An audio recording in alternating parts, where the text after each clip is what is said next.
बात सबसे पहले करेंगे डोनाल्ड ट्रंप के टैरिफ टॉर्चर की, जिसका भारत अब सधे हुए अंदाज में जवाब दे रहा है।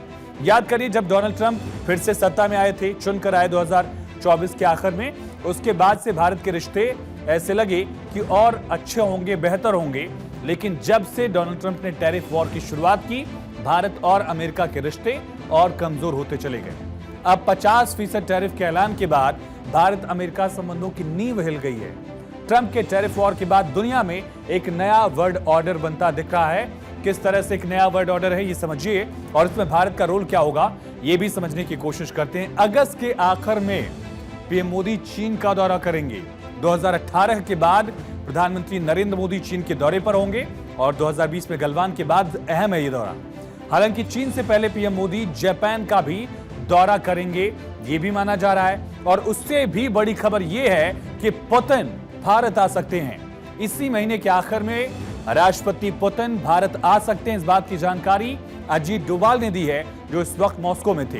पुतिन के पहले इस साल के आखिर में आने की प्लानिंग थी, लेकिन उनका दौरा अभी हो रहा है। और टैरिफ की वजह से यूएसए, जापान और दक्षिण कोरिया, जो एक तरह से उसके पार्टनर देश थे, उसके सहयोगी देशों के तौर पर रोल निभाते थे, वो भी दूर हो रहे हैं और किसके नजदीक जा रहे हैं। ये दो देश जो चीन के ध्रुव विरोधी रहे हैं, वो चीन से नजदीक जा रहे हैं। भारत के लिए भी चीन दुश्मन देश जैसा ही है, लेकिन ट्रेड पार्टनर के तौर पर क्या उसकी जगह फिर से वापस आ रही है। इन सब के बीच सबसे अहम सवाल ब्रिक्स देशों को लेकर भी है, क्योंकि ब्रिक्स देशों के सदस्यों के बीच आपसी सामंजस्य और मजबूत हो रहा है। और इसी ब्रिक्स को लेकर डोनाल्ड ट्रंप तमतमा गए थे, गुस्सा गए थे। जो डी-डॉलराइजेशन का जिक्र किया गया था, उससे भी डोनाल्ड ट्रंप डरे डरे से थे। लेकिन साउथ अफ्रीका के राष्ट्रपति भी ट्रंप के व्यवहार से नाराज बताए जा रहे हैं। उधर ब्राजील के राष्ट्रपति ने तो साफ कह दिया कि डोनाल्ड ट्रंप से मुझे बात ही नहीं करनी है। लुला डिसिल्वा ने कह दिया था कि मुझे डोनाल्ड ट्रंप से कोई बात नहीं करनी है। लुला डिसिल्वा ने कहा कि ट्रंप के बजाय मैं पीएम मोदी को कॉल कर लूंगा, चीनी राष्ट्रपति जिनपिंग से बात कर लूंगा, लेकिन ट्रंप से बात नहीं करूंगा। ट्रंप ने कहा भी मीडिया से बातचीत में कि लुला डिसिल्वा को मुझसे बात करनी चाहिए, हम बात करेंगे। लेकिन लुला डिसिल्वा कह रहे हैं कि उनको ट्रंप से कोई बात नहीं करनी है, इसके बजाय वो मोदी से बात कर लेंगे, जिनपिंग से बात कर लेंगे। यानी कि तमाम देश जो ऐसे हैं वो ट्रंप के खिलाफ हो गए हैं। और इसकी मोर्चेबंदी जो है वो भारत कैसे कर रहा है, ये समझने की कोशिश करते हैं। मोदी ने एक नया मोर्चा जो है वो बनाने की शुरुआत कर दी है। एक ग्लोबल वर्ल्ड ऑर्डर में बहुत ड्रास्टिक चेंज है, बहुत बड़ा बदलाव जो है वो हो रहा है। कैसे, समझिए। पुतिन से डोभाल की मुलाकात। एनएसए भारत के अजीत डोभाल इस वक्त रूस में हैं, उनकी मुलाकात हुई और इस दौरान अब कहा जा रहा है कि पुतिन इसी महीने के आखिर तक भारत आ सकते हैं। और दूसरी तरफ एससीओ समिट में हिस्सा लेने के लिए प्रधानमंत्री नरेंद्र मोदी चीन जाएंगे इसी महीने, यानी कि अगस्त के आखिर में जयशंकर जो हैं वो रूस जाने वाले हैं। और दूसरी तरफ प्रधानमंत्री नरेंद्र मोदी 2018 के बाद अब 2025 में चीन के दौरे पर जाएंगे। और अजीत डोभाल इस वक्त रशिया में मौजूद हैं, मॉस्को में अहम बैठकों में शामिल हुए, उनकी राष्ट्रपति पुतिन से मुलाकात हुई, ऑपरेशन सिंदूर को लेकर भी उन्होंने जिक्र किया। और साथ ही भारत रशिया की जो ऐतिहासिक, रणनीतिक, व्यापारिक साझेदारी रही है, उसका भी एक बार से फिर से जिक्र किया गया डोभाल की तरफ से। सुनिए। We are very excited and delighted to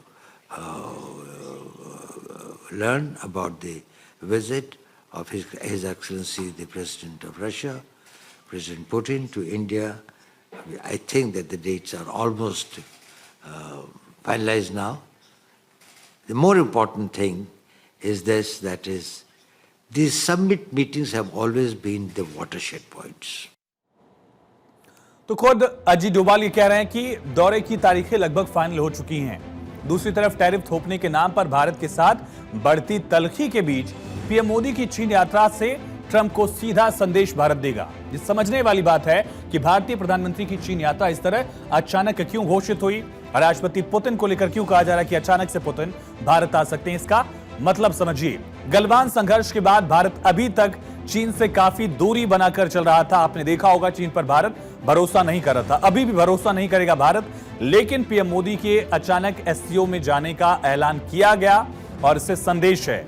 यह ऐलान भारत ने अमेरिका को समझाने के लिए इशारा कर दिया, एक सिग्नल दे दिया है। एससीओ समिट में जा रहे हैं प्रधानमंत्री, तो भविष्य में ब्रिक्स में भी भारत अपनी सक्रिय भूमिका निभाएगा, जैसा निभाता आ रहा है। पीएम मोदी की चीन यात्रा एक तरह से अमेरिका को क्लियर मैसेज है कि भारत इन देशों के साथ भी साझेदारी मजबूत कर सकता है। भारत अब क्वाड पर कम और ब्रिक्स पर ज्यादा फोकस कर सकता है, ये मैसेज है। भारत, चीन और रूस एससीओ और ब्रिक्स के सदस्य हैं और एससीओ के मंच पर तीनों देशों की मौजूदगी एकजुटता का संदेश दे सकती है।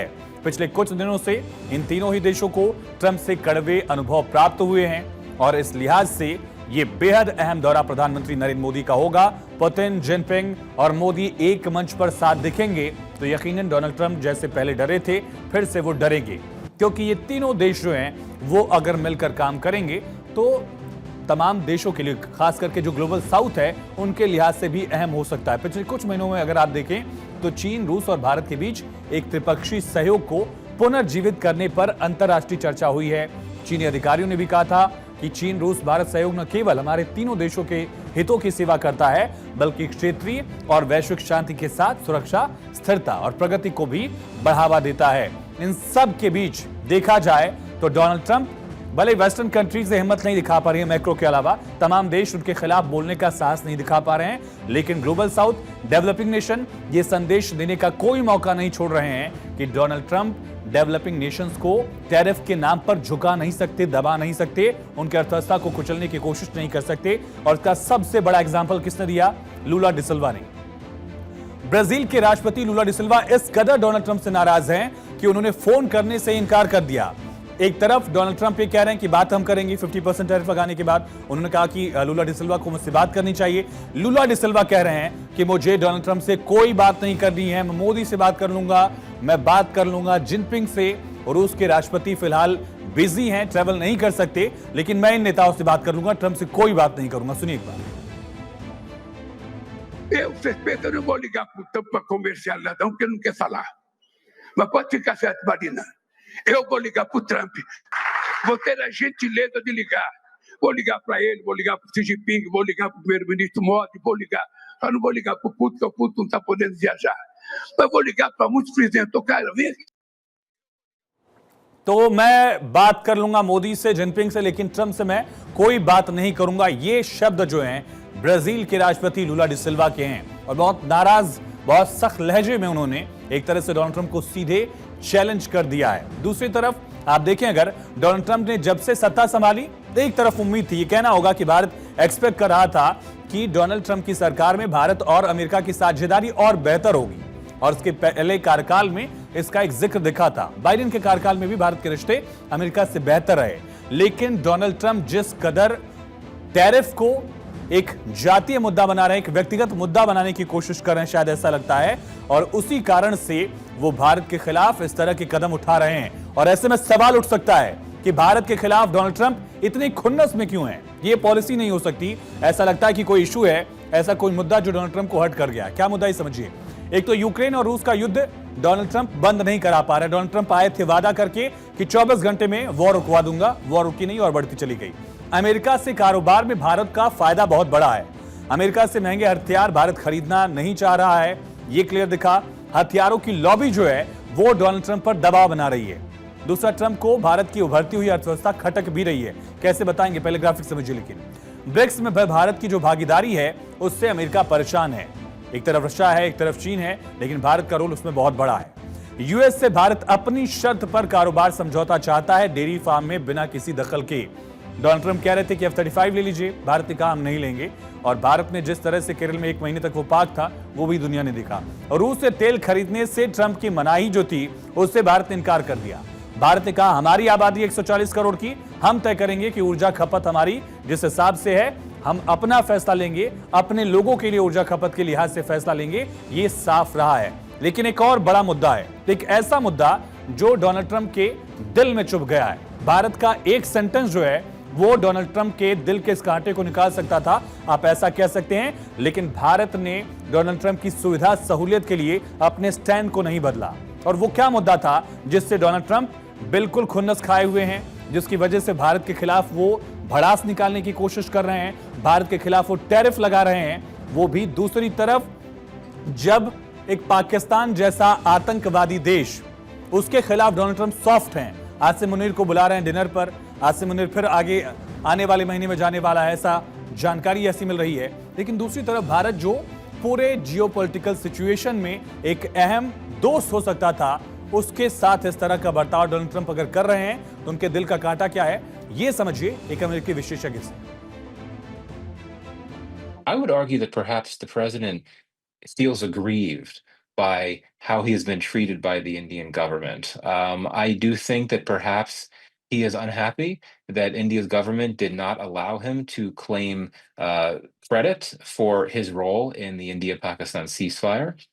I also suspect he might not have taken well to the call that he had with Prime Minister Modi several weeks ago, a call that, according to the Indian readout, was quite long and entailed Prime Minister Modi speaking at length with President Trump to tell President Trump. I suspect that President Trump might not have liked that. तो Donald Trump 30 बार लगभग ये दावा कर चुके हैं कि उन्होंने भारत पाकिस्तान का युद्ध रुकवा दिया। उनके कहने पर भारत ने कार्रवाई रोक दी, उनके कहने पर पाकिस्तान चुप बैठ गया। इस तरह का क्रेडिट लेने का दावा 1 नहीं, 2 नहीं, 3 नहीं, 30 बार डोनाल्ड ट्रंप कर चुके हैं। और पाकिस्तान ने कहा भी, पाकिस्तान ने उनको नोबेल पीस प्राइज के लिए नॉमिनेट भी कर दिया। खूब वाहवाही हुई। शहबाज शरीफ ने भी डोनाल्ड ट्रंप को युद्ध रुकवाने के लिए धन्यवाद कर दिया। यानी पाकिस्तान डोनाल्ड ट्रंप की लाइन लेंथ पे चलने लगा और उसका फायदा पाकिस्तान को हुआ। आसिम मुनीर के बुलावे से लेकर टैरिफ तक पर उसका असर दिखा। जिस हिसाब से पाकिस्तान ने डोनाल्ड ट्रंप की लाइन मिलाई, उनके सुर में सुर मिलाया। लेकिन भारत ने साफ कहा, भारत ने क्लियर कहा, दुनिया के किसी नेता के कहने पर यह युद्ध नहीं रुका है। पाकिस्तान गिड़गिड़ाया, इस वजह से स्थिरता को लेकर हमने ये कदम उठाया। जो भारत को एक्शन लेना था, भारत ने एक्शन लिया और ये क्लियर कर दिया भारत ने कि किसी का दखल नहीं है। ये क्लियर, लेकिन डोनाल्ड ट्रंप इससे नाराज हुए। डोनाल्ड ट्रंप लगातार क्रेडिट लेने की कोशिश कर रहे थे। भारत ने कोई क्रेडिट नहीं दिया क्योंकि उनका कोई दखल था भी नहीं। ये बात स्पष्ट तौर पर प्रधानमंत्री नरेंद्र मोदी ने संसद में कही, ये बात स्पष्ट तौर पर विदेश मंत्री डॉक्टर एस जयशंकर ने कही और यही भारत का स्टैंड भी है कि भारत ने युद्ध अपनी शर्तों पर अपने हिसाब से रोका। दूसरी तरफ डोनाल्ड ट्रंप को ये अच्छा नहीं लग रहा है। डोनाल्ड ट्रंप इससे शायद दुखी हैं। डोनाल्ड ट्रंप की नोबेल पीस प्राइज पाने की जो ख्वाहिश है वो लगातार झलक रही है, हर बार झलकती है। There are other countries that are buying Russian oil. It's okay. Like China, for instance, It's buys okay. more. Yeah. Why are you singling India out for these additional sanctions? It's only been 8 hours, so let's see what happens over the next. More secondary sanctions you're going to see a very lot soon. more. So this is a taste of You're what's going to to see a come. lot more. You're Mr. going to see so much secondary sanctions. Yes, ma'am. तो ये Donald Trump के double standard को खुद ही expose करने वाला Donald Trump का ही statement है। उनसे वहां के पत्रकार पूछ रहे हैं कि आपने रूस से तेल लेने पर भारत पर 50% टैरिफ लगा दिया। रूस से सबसे ज्यादा तेल तो चीन लेता है, आपने उस पर टैरिफ क्यों नहीं लगाया? आप भारत को अलग क्यों करके टारगेट कर रहे हैं? इस पर डोनाल्ड ट्रंप ने कहा कि आने वाला वक्त बताएगा, देखेंगे कह के डोनाल्ड ट्रंप यहां आगे बढ़ गए क्योंकि डोनाल्ड ट्रंप के पास इसका कोई जवाब नहीं था। और टैरिफ टॉर्चर जो है वो समझिए किस तरह से टैरिफ अटैक का असर जो है वो दिख सकता है और इससे भारत की अर्थव्यवस्था पर यकीनन थोड़ा बहुत असर हो सकता है। लेकिन समझिए कि ट्रंप का ये टैरिफ टॉर्चर है क्या, टैरिफ है क्या? कुल टैरिफ लगभग 50% अब लग चुका है, एक तरह से 25% लागू और 21 दिन में ये टोटल 50% हो जाएगा। असर क्या होगा? जो अमेरिका में भारतीय सामान है वो महंगा हो जाएगा। यानी इंडिया जो चीजें एक्सपोर्ट करता है, फर्ज कीजिए कोई सामान 100 रुपए का कोई हीरा है मान लीजिए, वो अब अमेरिकी नागरिक अगर खरीदेंगे तो उनको पड़ेगा 150 रुपए का, क्योंकि उस पर टोटल टैरिफ जो है वो 50% है। और सेकेंडरी सैंक्शन की तैयारी भी डोनाल्ड ट्रंप की तरफ से है, ये भी उन्होंने कहा। अब उस पर भी उसका असर दिख सकता है। भारत ने किस तरह से डोनाल्ड ट्रंप के यूएस के इन टैरिफ्स का जवाब दिया है, नपे तुले शब्दों में ये समझिए। भारत ने कहा, एमईए के प्रवक्ता हैं रणदीप जायसवाल, उन्होंने कहा अमेरिका का एक्स्ट्रा टैरिफ अनुचित है, गलत है, नाजायज है। भारत हर हाल में अपने राष्ट्रीय हितों की रक्षा करेगा, यह जिक्र किया गया। रूस से तेल खरीदने की वजह से भारत को टारगेट किया जा रहा है, भारत ने यह भी क्लियर कट संदेश दिया। कहा अमेरिका का फैसला अनफॉर्चुनेट है, दुर्भाग्यपूर्ण है, क्योंकि दूसरे देश भी रूस से तेल खरीद रहे हैं। चीन एग्जाम्पल है, तुर्की एग्जाम्पल है। तुर्की नेटो का सदस्य है, एक तरह से सहयोगी देश हुआ यूएस का, उसके बावजूद तुर्की पर कोई सैंक्शन नहीं, कोई टैरिफ नहीं। और दूसरी तरफ चीन जो सबसे बड़ा राइवल देश है, जो सबसे बड़ा ट्रेड के मामले में चैलेंजर है यूएस का, उसके खिलाफ भी कोई इस तरह का कदम नहीं। अब समझते हैं कि किस तरह से भारत ने जो एक्शन लिया है या भारत ने जो जवाब दिया है उसके लिहाज से इस पूरे पहलू को समझने की कोशिश करते हैं। टैरिफ बम का असर क्या होगा? अगर ये 50% टैरिफ डोनाल्ड ट्रंप की तरफ से, यूएस की तरफ से लगाया जा रहा है तो उसका असर किन किन सेक्टर्स पर पड़ेगा, ये समझते हैं कि भारत एक्सपोर्ट क्या करता है जिसका असर दिख सकता है। अब अमेरिका को भारत ये तमाम चीजें एक्सपोर्ट करता है, उसकी हिस्सेदारी भी हमने आपके साथ रखी है जानकारी। सबसे अहम इसमें है डायमंड और ज्वेलरी। डायमंड लगभग $6.7 बिलियन का एक्सपोर्ट जो है भारत करता है। टोटल एक्सपोर्ट में अकेले डायमंड की ही लगभग 44.5% हिस्सेदारी, यानी आधे के करीब जो है टोटल एक्सपोर्ट में वो सीधे हीरा जो है वो हो जाता है। और ज्वेलरी को अगर आप मिला देंगे तो वह आंकड़ा पहुंच जाता है सीधे 60%, यानी 60% का एक्सपोर्ट जो है इंडिया का यूएस को, उसमें सीधे हीरा और ज्वेलरी है। ज्वेलरी है $3.5 बिलियन, हीरा है $6.7 बिलियन। कुल मिलाकर ये दोनों जो है वो सीधे 60% का आंकड़ा पार कर जाता है। फिर आता है कपड़ा, $5.9 बिलियन, 14% है। इलेक्ट्रॉनिक्स है $7.5 बिलियन, 6.7%। फार्मा यानी जो दवाइयां हैं वो लगभग $13 बिलियन का है, $1.3 बिलियन का, दरअसल 5.3% का है इसी तरह से। और मशीनरी की अगर बात की जाए तो $2.6 बिलियन का है, 3.1% इसकी हिस्सेदारी है। अब इसका असर क्या पड़ेगा कारोबार पर भारत और अमेरिका के बीच, ये आंकड़ा भी देखिए। 2023-24 में भारत और अमेरिका के बीच कुल कारोबार लगभग 10 लाख करोड़ का था, मान लीजिए एग्जैक्ट स्पेसिफिक आंकड़ा 9.91 लाख करोड़ का। निर्यात इसमें था 6.42 लाख करोड़ का। एक्सपोर्ट जो है भारत ने किया 50% टैरिफ इसमें जोड़ देंगे तो लगभग 9.63 लाख करोड़ का। ये 3 लाख करोड़ का टैरिफ जो है बढ़ने से होगा, अनुमानित है एक तरह से। हालांकि इसका असर ट्रेड पर देखा जाएगा, ट्रेड कम हो सकता है। लेकिन भारत के पास ऑप्शंस क्या हैं? भारत क्या विकल्प चुन सकता है? एक तो रणनीतिक त्रिकोण भारत बना रहा है रूस के साथ और चाइना के साथ अपनी रिश्ते और बेहतर करके। ऑप्शंस लेकिन और भी कई निकल सकते हैं कि भारत ट्रेड डील को लेकर आगे बढ़े। कुछ देशों के खिलाफ ट्रंप ने ऐसा कदम उठाया, उन देशों से उनकी बातचीत अभी चल रही है और उन्होंने पोस्टपोन कर दिया एक तरह से, इसको बाद में लागू करने की बात कही। दूसरा ऑप्शन क्या है? WTO में यूएस टैरिफ को भारत चैलेंज कर दे, क्योंकि ये फ्री ट्रेड के खिलाफ है। डोनाल्ड ट्रंप का पूरा फैसला जो है वो WTO के सिद्धांतों के ही खिलाफ है। एक तरह से जो सिद्धांत अमेरिका ही लगातार पिच कर रहा था, आगे बढ़ा था, उसी के खिलाफ है। विकल्प नंबर 3 जो सबसे अहम है, जो दिख भी रहा है, जिस तरह भारत आगे बढ़ने लगा है, रूस चीन के साथ मिलकर एक नया ट्रायंगल जो है, नई तिकड़ी भारत बना ले। इसके अलावा एक विकल्प अपने वैकल्पिक व्यापार साझेदारियों का विस्तार, जैसे भारत ने FTA का ब्रिटेन के साथ, कुछ और देशों से बातचीत चल रही है, ये ऑप्शन। और विकल्प नंबर 5, ऑप्शन नंबर 5 ये हो सकता है कि इतनी बड़ी आबादी हमारे पास, खुद हमारे पास एक बहुत बड़ा मार्केट है, दुनिया की सबसे बड़ी आबादी का मार्केट है, उसके लिए घरेलू उत्पादन हो और आत्मनिर्भरता को बढ़ावा मिले, ये दिखा जाए। और ट्रेड को लेकर प्रधानमंत्री नरेंद्र मोदी किस तरह से एक्शन में दिख रहे हैं, समझिए। भारत 235 देशों को एक्सपोर्ट करता है, 140 देशों से आयात करता है। EU समेत 5 देशों से ट्रेड डील पर बातचीत जारी है। यूरोपियन यूनियन में तो वैसे ही कई सारे देश आते हैं, इसके अलावा 5 और देश, जिनसे न्यूजीलैंड है, ओमान है, चिली है और पेरू के साथ साथ यूरोपियन यूनियन से भी भारत की बातचीत जारी है। इसके साथ ही EU से अगर समझौता हो जाता है तो जर्मनी, फ्रांस और इटली समेत 27 देशों से भारत का कारोबार सीधे बढ़ जाएगा। यानी वैकल्पिक व्यापारिक साझेदारी जो है वो भारत यहां पर तलाश रहा है और उस पर काम कर रहा है। उस तरफ भी भारत लगातार अपना फोकस रखे हुए